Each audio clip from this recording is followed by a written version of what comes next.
নমস্কার।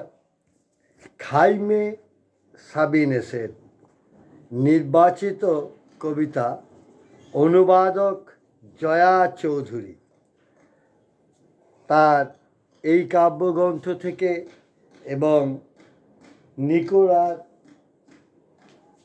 নিকানোর পাররা এই গ্রন্থ থেকে এবং আরও একাধিক গ্রন্থ থেকে ও কবির প্রেরিত মেসেঞ্জার থেকে আমি স্পেন ভাষার অনেক কবির কবিতায় ইতিপূর্বে পাঠ রেকর্ড করেছি, কিন্তু এই পাঠ কোনো হিসাবের নয়, কোনো কবি সম্মেলনে উপস্থিত হয়ে একটির বেশি পড়বেন না বলার নয়। যখন যে কবিতাটি পড়তে ইচ্ছে হয় তখন সেটি পড়ি। আজ আমি খাইমে সাবিনেসের কাব্যগ্রন্থ থেকে একটি কবিতা আবারও পাঠ করছি। কবিতাটা দেখুন, অনুবাদ সাহিত্যের কোন পর্যায়ে রয়েছে সেটিও জানা যাবে। বাঞ্ছত কি করব আমি।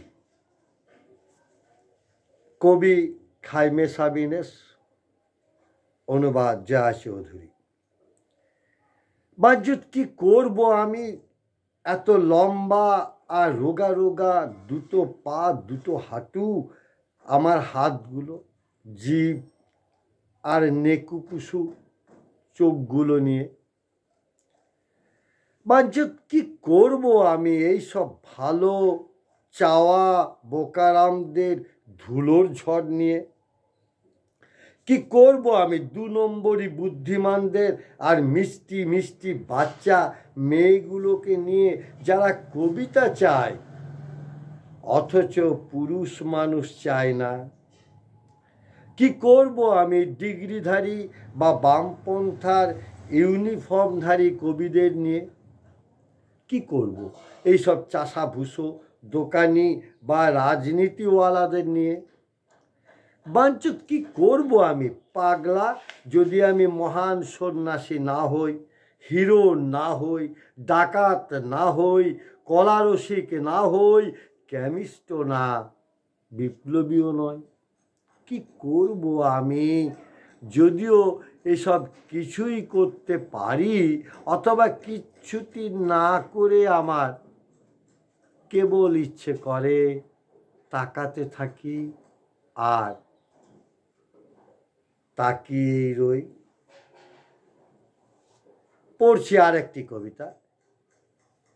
ভগবানকে আমি দারুণ পছন্দ করি। ভগবানকে আমি দারুণ পছন্দ করি। খাইমে সাবিনেস, স্পেনীয় ভাষা থেকে সরাসরি অনুবাদ জয়া চৌধুরী। ভগবানকে আমি দারুণ পছন্দ করি। উনি একজন মহান বৃদ্ধ, যিনি সিরিয়াসলি কিচ্ছু নেন না। উনি খেলতে ভালোবাসেন এবং খেলেনও। মাঝে মাঝে হাতটা বাড়িয়ে দেন আর আমার একটা পা মট করে ভেঙে যায়, অথবা নিশ্চিত করে আমাদেরকে গুড়িয়ে দেয়। তবু এটা ঘটে থাকে কেননা উনি চোখে কম দেখেন আর হাত পাতের ব্যাপারে যথেষ্ট বুদ্ধু। আমাকে উনি অন্য টাইপের কিছু চিজ পাঠিয়ে দিয়েছেন, এই যেমন বুদ্ধ, খ্রিস্ট, মোহাম্মদ বা আমার চফি মাসি, কারণ ওরা আমাদের মিলেমিশে থাকতে বলেন। কিন্তু এই ব্যাপারটায় ওর তেমন কিছু যায় আসে না। উনি আমাদের চেনেন। উনি জানেন বড় মাছ ছোট ছেলেকে গপ করে গিলে ফেলে, বড় সরীসৃপ ছোটকে গিলেই ফেলে, মানুষ যেমন গিলে ফেলে মানুষকে। আর তাই তিনি মৃত্যু ব্যাপারটা আবিষ্কার করলেন, যাতে জীবনটা তোমারও না হয় আমারও না থাকে, যাতে চিরকাল ব্যাপারটা এই রকমই থাকে। এখন বৈজ্ঞানিকেরা বিগ ব্যাং থিওরি নিয়ে বেরিয়ে পড়েছেন, কিন্তু মহাবিশ্ব যদি সীমাহীন বাড়তে থাকে বা সংঘর্ষ যদি কিছু ঘটেই যায়, তাতে কার কি? এটা কেমন ট্যুরিস্ট কোম্পানিদের মামলা। আমি ভগবানকে ভালোবাসি, উনি ছায়াপথে শৃঙ্খলা এনেছেন, আর পিঁপড়েদের রাস্তা কেমন হবে সেসবও উনি ঠিকঠাক ভাগাভাগি করে দিয়েছেন। লোকটা এমন খেলুড়ে আর দুষ্টু যে সেদিন আবিষ্কার করলাম অ্যান্টিবায়োটিকদের সামনে পড়ে ওদের ক্রোমোজোম বদলে যাওয়া ব্যাকটেরিয়ায় বদলে দিয়েছেন।